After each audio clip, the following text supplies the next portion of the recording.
This chapter is on Electoral College. The process of electing the president has come under considerable scrutiny following the 2016 election.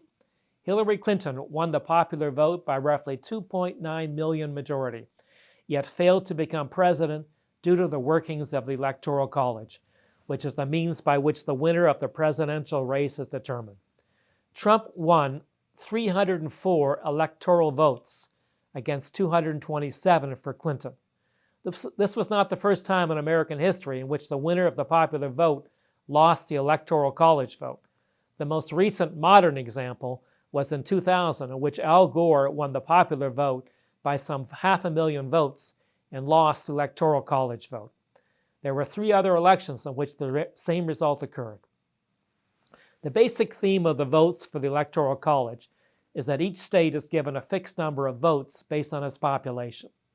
The population is determined every 10 years by the census.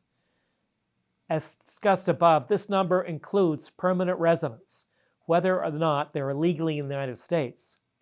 There are 538 electoral votes. This is based on the number of seats in the House of 435, the 100 Senate seats, and 3 seats for the District of Columbia. 270 is the magic number to declare a winner. It is theoretically possible to have a tie vote in Electoral College. Should this occur, the presidential election is decided in the U.S. House of Representatives in a contingent election, with each state delegation having 1 vote. Only the top 3 candidates in the terms of electoral vote are considered. Whichever candidate can win the majority of the states, or 26, becomes the president.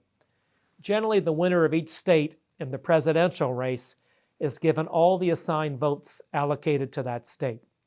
Each state, however, may determine its own process. There are 2 exceptions to this rule. 2 states allow for the allocation of votes based on the percentage success as opposed to a winner-takes-all process. These are Maine and Nebraska. The successful candidate again requires 270 votes of the total of 538.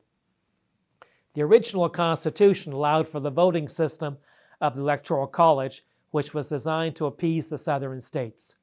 In counting the population of each state for the purposes of determining the number of votes allocated for this purpose, slaves were counted, even though no votes were allowed from the slave population.